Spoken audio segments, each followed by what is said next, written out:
School management में unit है विकेंद्रीकृत आयोजना की एक इकाई के रूप में विद्यालय। School as unit of decentralised planning, जिसका अर्थ होता है विकेंद्रीकरण का अर्थ है केंद्र से स्थानीय अभिकरणों को प्रशासनिक प्राधिकार का हस्तांतरण तथा अभिकरण क्षेत्र में स्वायत्त रूप से कार्य करना, यानी कि सेंट्रल गवर्नमेंट से या केंद्र से लोकल एजेंसियों के को एडमिनिस्ट्रेटिव अथॉरिटी का हस्तांतरण ट्रांसफ़र करना विकेंद्रीकरण कहलाता है। इसकी परिभाषा डेफिनेशन लुइस ए एलन के अनुसार विकेंद्रीकरण का अर्थ केंद्रीय बिंदुओं के अतिरिक्त निम्नतम स्तरों तक समस्त अधिकार सत्ता अधिकार के प्रत्यायोजन के व्यवस्थित प्रयासों से होता है। विकेंद्रीकरण उत्तरदायित्वों के संदर्भ में अधिकारों के प्रदान किए जाने से संबंधित होता है। जोसेफ एल मैसी के अनुसार इसकी विकेंद्रीकरण की परिभाषा क्या है? विकेंद्रीकरण संगठन ऑर्गेनाइजेशन अवधारणा के रूप में निर्णय क्रिया को संगठन के निम्नतम स्तर तक ले जाने के कार्य को कहते हैं। जो विकेंद्रीकरण का जो प्रोसेस है वो ऑर्गेनाइजेशन की अवधारणा को नीचे निम्न स्तर तक ले जाने के कार्य को कहते हैं। ये जोसेफ एल मैसी कहते हैं। कीथ डेविस के अनुसार ये परिभाषा इंपॉर्टेंट है, एग्जाम में पूछी जा सकती है। संगठन की छोटी इकाई तक जहां तक कि व्यावहारिक हो पावर सत्ता एवं दायित्व कर्तव्य ड्यूटी का वितरण डिस्ट्रीब्यूशन ही विकेंद्रीकरण कहलाता है। कीथ डेविस की इंपॉर्टेंट है परिभाषा। संगठन की छोटी इकाई तक जहां तक कि व्यावहारिक हो पावर सत्ता एवं दायित्व का वितरण ही विकेंद्रीकरण कहलाता है। एल डी वाइट के अनुसार इसकी परिभाषा है हाई लेवल, उच्च स्तर से निम्न स्तर को अधिकारों का हस्तांतरण विकेंद्रीकरण की प्रक्रिया है। हेनरी फियोल इसकी सबसे इंपॉर्टेंट परिभाषा है वे समस्त कार्य जिसमें अधीनस्थ की भूमिका के महत्व में वृद्धि होती है विकेंद्रीकरण कहलाता है। सबऑर्डिनेट की रोल में यदि इंक्रीज हो जाता है, वृद्धि हो जाती है, तो उसे हम विकेंद्रीकरण कहते हैं। विकेंद्रीकरण का गुण क्या होगा? विकेंद्रीकरण का गुण मेरिट ऑफ डिसेंट्रलाइजेशन। विकेंद्रीकरण के गुण क्या हैं? निरीक्षण का अधिक प्रभावी होना। दूसरा है अधीनस्थों में प्रबंध मैनेजमेंट योग्यता का विकास होना। तीसरा लोकतांत्रिक वातावरण का विकास। उच्च अधिकारियों के कार्यभार में कमी होना। पांचवा है निर्णयन में सुविधा, डिसीजन में सुविधा। सामाजिक नेतृत्व, अनुप्रेरणा, मनोबल में वृद्धि, विविधीकरण को प्रोत्साहन। अब बात आती है विद्यालय और समुदाय। स्कूल क्या है? एक सामाजिक घर का बड़ा रूप, एक आदर्श समाज सभ्यता का पालन, एक छोटा समाज, हम उसे स्कूल कह सकते हैं। प्रसिद्ध विचारक हुमायूं कबीर का ये स्टेटमेंट बहुत ही इम्पॉर्टेंट है। हुमायूं कबीर की ये परिभाषा बहुत इम्पॉर्टेंट है, कई बार स्कूल एग्जाम में पूछी गई है। विद्यालय समुदाय के जीवन का प्रतिबिंब है। विद्यालय समुदाय कम्युनिटी के जीवन का प्रतिबिंब है और उसे ऐसा होना चाहिए।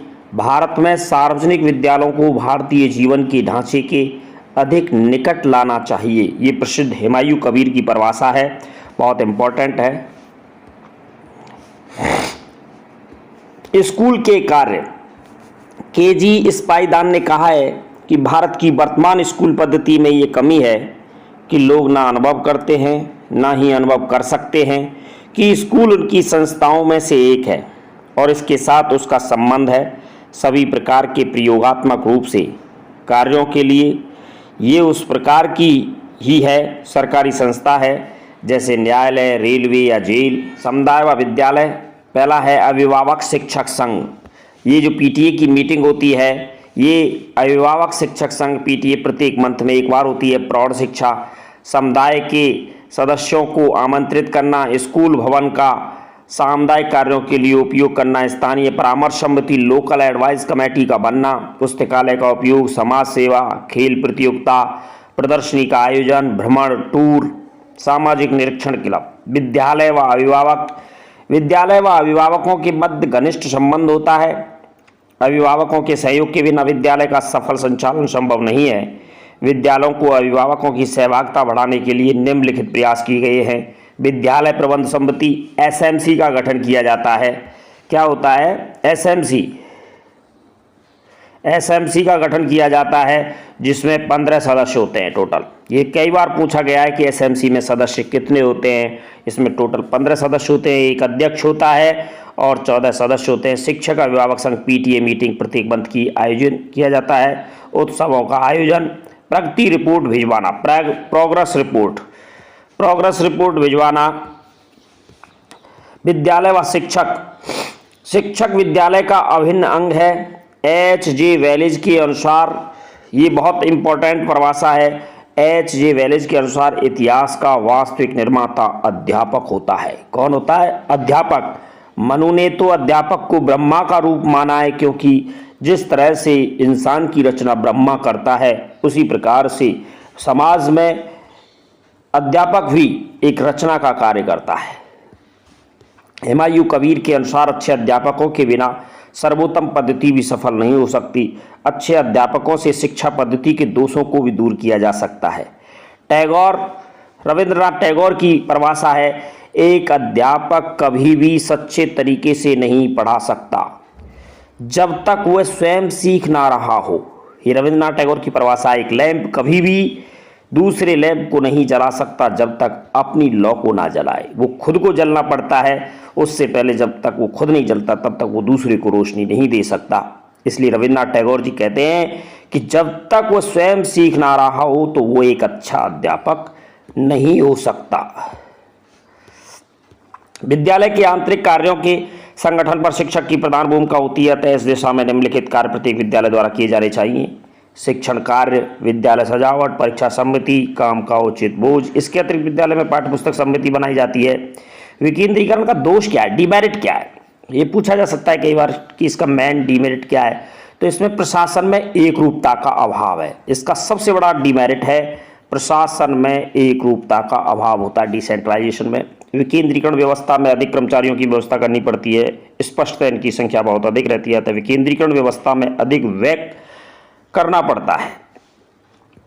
विकेंद्रीकरण व्यवस्था में कर्मचारी संस्था हित को भूलकर स्वहित में लग जाते हैं। केंद्रीय सत्ता का नियंत्रण अपर्याप्त रहता है। किसी भी संस्था में सत्ता का विकेंद्रीकरण कर देने से समन्वय की समस्या उठ खड़ी हो सकती है।